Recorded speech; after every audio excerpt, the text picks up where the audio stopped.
दोस्तों, आप सभी का आपके अपने चैनल धरा पे स्वागत है। और धरा के अंदर धरा के विविध रंगों से परिचित करवाते हुए आज के वीडियो के अंदर हम देखेंगे थार की कल्प वृक्ष के नाम से मशहूर खेजड़ी वृक्ष और उसके लगने वाले फल सांगरी और उसके क्या क्या उपयोग होते हैं, उन सभी के बारे में विस्तार से जानेंगे। उसकी सब्जी कैसे बनाई जाती है, उसमें क्या गुण होते हैं आयुर्वेदिक दृष्टि से या अन्य दृष्टिकोण से, उसके हर भागों को किस नाम से जानते हैं, उससे संबंधित संपूर्ण प्रकार की जानकारी आपको इसी एक वीडियो के अंदर मिलने वाली है।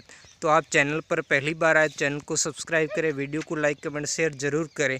जैसे कि आप देख रहे हो, ये सभी खेजड़ी के पेड़ हैं और ये इनके आने वाली जो फली है उससे भरपूर है। इसे स्थानीय भाषा के अंदर सांगरी के नाम से जाना जाता है। ये एक मटर प्रजाति की टाइप की फली होती है जो गर्मी के मौसम के अंदर इस समय इसके पेड़ों के ऊपर लगती है। अब इस खेजड़ी के पेड़ को हमारे देश के अंदर अलग अलग नाम से जाना जाता। भारत के अलावा अफ्रीका आदि, अफ़गानिस्तान, अन्य देशों के अंदर भी, ईरान, इराक में भी खेजड़ी का वृक्ष देखने को मिलता है। हिंदी भाषा के अंदर हम इसे खेजड़ी के नाम से जानते हैं, जबकि उत्तर प्रदेश के अंदर इसे सोकरा के नाम से, पंजाबी में इसमें जांडी के नाम से, जबकि सिंध प्रांत में इसे कांडी के नाम से, तमिल में वणी के नाम से, जबकि गुजराती के अंदर इसे समी या सुमरी के नाम से जानते। अमूमन गुजरात के अंदर सभी जगह समी वृक्ष हैं, ये पाया जाता है और यहाँ पर और भी अन्य नाम से जानते हैं। तो अब हम शुरू करते हैं इसके गुणों के बारे में। तो सबसे पहले जो इसके पत्ते होते हैं हरे टाइप के, जिन्हें यहाँ पर हमारे राजस्थान के अंदर स्थानीय भाषा के अंदर लूम के नाम से जाना जाता है। ये पशुओं के लिए, जैसे गाय हो, भैंस हो, भेड़ हो, बकरी हो, विशेषकर बकरियों के लिए ये स्वादिष्ट पौष्टिक आहार उपलब्ध करवाता है। और ये खेजड़ी का वृक्ष ही एकमात्र ऐसा वृक्ष है, जैसे आप अभी देखोगे गर्मी के मौसम के अंदर भी कितने हरे भरे, जब बाकी पेड़ पौधे इस भयंकर गर्मी से, मई जून की गर्मी से सूख जाते हैं, तो उस मौसम में खेजड़ी का वृक्ष हरा भरा रहता है और मनुष्य को छांव, मनुष्य और पशु दोनों के लिए छाया के साथ में अन्य कई उपयोगी सामग्री प्रदान करता है। इस वृक्ष के पेड़ की साल, पत्ते, इसके अलावा फली, इन सब का उपयोग अलग अलग तरीके से किया जाता है। इसके जो फली है वो लगना वैसे अप्रैल माह के अंदर प्रारंभ हो जाती है गर्मी के साथ ही। अभी मई का महीना चल रहा है, तो मई के अंदर इसकी फली पक कर के जाड़ी हो जाती है, जैसा कि आप फोटो के अंदर देख रहे हो।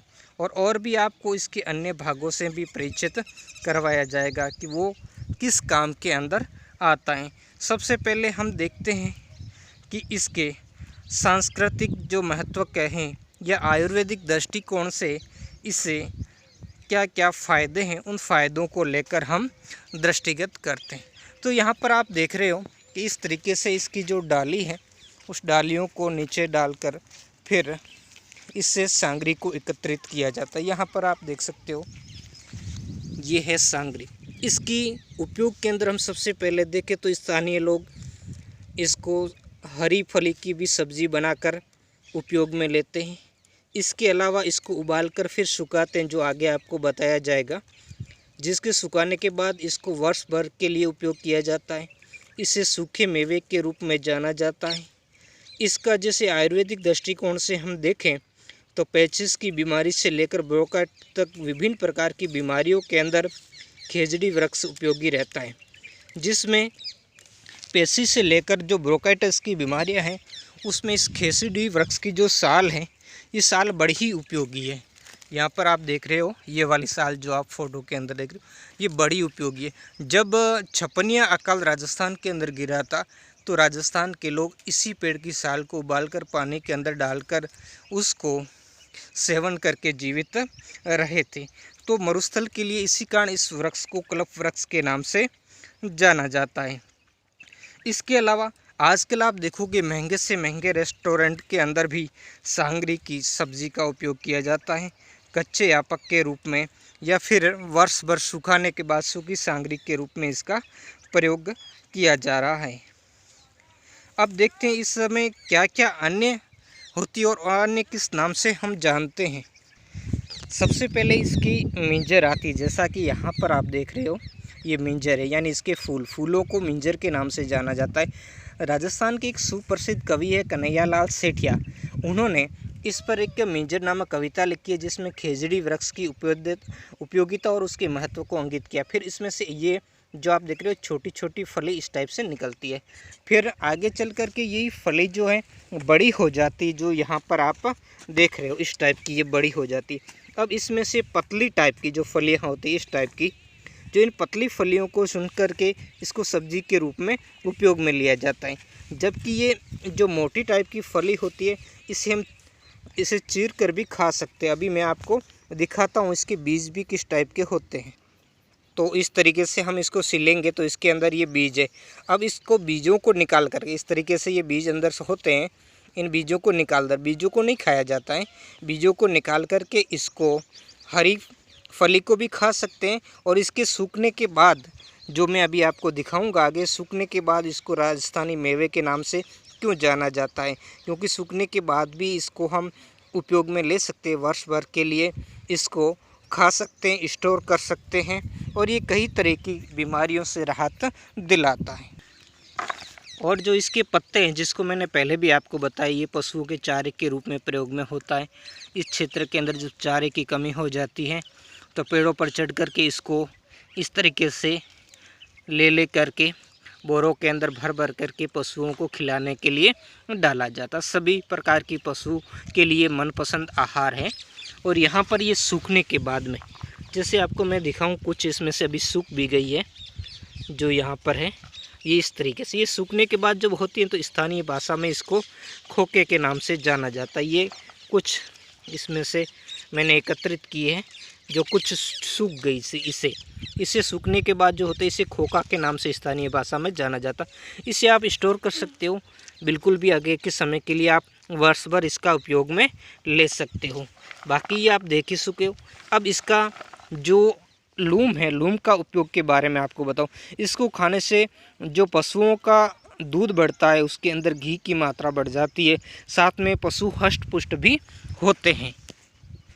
जैसे इसके अन्य नामों की हम बात करें तो इस सांगरी को हम डेजर्ट बीन्स के नाम से भी जानता है। अब इसके उपयोग की बात करेंगे तो मैंने सबसे ज़्यादा हम देखते हैं कि इसका उपयोग होता है वो सब्जी के अंदर, घरों के अंदर। मनुष्य के रूप में हम कहें तो सब्जी के रूप में उपयोग में करते हैं।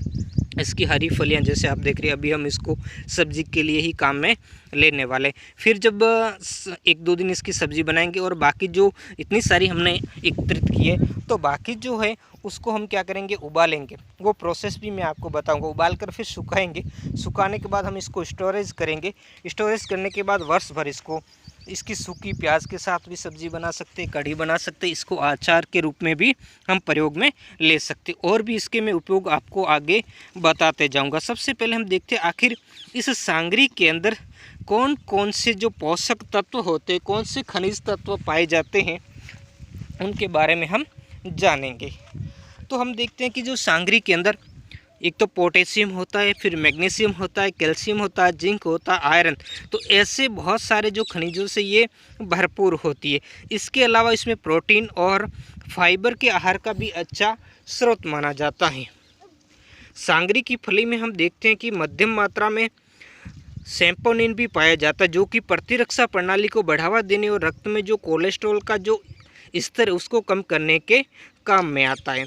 अब हम जब इसका देखेंगे उपयोग के बारे में कि आखिर इसका उपयोग क्या है, तो सांगरी को हम तीखे मसालों के साथ में या फिर सादे मसालेदार प्याज है, सरसों, जीरा है, लाल मिर्च, जिससे हम बाकी सब्जी बनाते हैं उसी तरीके से हम सब्जी बनाकर इसका प्रयोग कर सकते हैं। इसके अलावा इसकी हम कढ़ी बना सकते हैं, अचार बना सकते हैं, चटनी बना सकते हैं और इसको वैसे ही सब्जी बना जैसे अन्य साधारण तरीके से हम करते हैं, वैसे ही इसको फली को तलते और नमक मिर्ची डाल करके।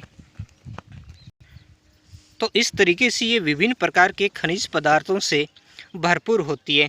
साथ में ये हमारी प्रतिरक्षा जो प्रणाली है उसको भी बढ़ावा देती है। गर्मी के मौसम में जो हीट वेव की समस्या उससे भी राहत प्रदान करती है। कोलेस्ट्रॉल को नियंत्रित रखती है, शरीर को ठंडक प्रदान करती है। इसके अलावा ये कृमिनाशक भी है और एक टॉनिक के रूप में भी काम करती है। इसके अलावा अश्वत्थामा है, बवासीर है, मांसपेशियों के कंपन है, उसके इलाज में भी मददगार है। साथ ही साथ सबसे महत्वपूर्ण ये महिलाओं के लिए भी बड़ी उपयोगी है, क्योंकि ये महिलाओं के अंदर जो गर्भपात की समस्या है उस समस्या को रोकने में भी ये बड़ी महत्वपूर्ण भूमिका निभाती है, क्योंकि इसमें गर्भावस्था के दौरान इसे चीनी के साथ में इसका उपयोग किया जाता है। अब देखते हैं इसकी फली। ये जो फली की जब हम लंबाई की बात करते हैं तो ये लंबाई जैसे आपके सामने ये देख रहे हो, ये है ना, बहुत लंबी आप देख रहे हो। ये लगभग हम कह सकते हैं इसको 8 सेंटीमीटर से लगाकर 25 सेंटीमीटर तक की ये लंबाई ली होती है। और कुछ ये फली आप देखते हो ये इससे भी ज़्यादा लंबी होती है। जब ये हरी होती है तब तो हरे कलर की, लेकिन जब ये सूख जाती है ना तो ऐसे चॉकलेट के टाइप की ब्राउन कलर की हो जाती है। आप देख रहे हो ब्राउन कलर की, और जो फिर बाद में ख़राब नहीं होती। इसे आप वर्ष भर काम में ले सकते हो फली में। इसके अलावा आप देखते हो कि इस फली के अंदर जो मीठे सूखे पीले गूंदे भी होते हैं जो पौष्टिक आहार के साथ में लिए होते हैं। जैसे ये जो फलियां होती है, इसको मैं अभी आपको एक पक्की फली दिखाऊं। यहाँ पर ये जो पक्की फली के अंदर देख रहे हो ये जगह जगह आपके गोंद लगे हुए, ये जो आपको काले टाइप का दिख रहा है इसमें भी आप देख सकते हो। तो ये फलियों के अंदर गोंद लगा होता है। तो शरीर के अंदर जो कह सकते हैं ना, जैसे हम गाड़ियों के अंदर अच्छी तरीके से वो काम करे तो इसलिए उसमें ग्रीस लगाते, ऐसे ही ये शरीर के अंदर ग्रीस की तरह काम करता है ताकि शरीर के अंग अच्छी तरीके से काम करें। दूसरी एक चीज़ ये आप देख रहे हो जिसको यहाँ की स्थानीय भाषा के अंदर गिल्डू के नाम से जाना जाता है। अब इसका भी वैसे तो यहाँ पर हम देखते कोई उपयोग नहीं है, लेकिन यहाँ से क्या करते हैं, ये जो सुपारी बनाने वाले जो लोग होते हैं वो इसको ले जाते हैं। तो सुपारी बनाने वाले लोग क्या करते हैं, सुपारी के अंदर इसको आजकल जो घालमेल करते हैं ना, तो घालमेल के लिए ये लोग इसको उपयोग में लेते हैं। इसके अलावा इसकी जब कच्चे होते हैं, अब ये पक चुके हैं, जब इस टाइप के होते हैं छोटे छोटे ये दिख रहे हैं इस टाइप के कच्चे, तब इसकी सब्जी भी बनाती है जिसका आयुर्वेदिक भी महत्व है।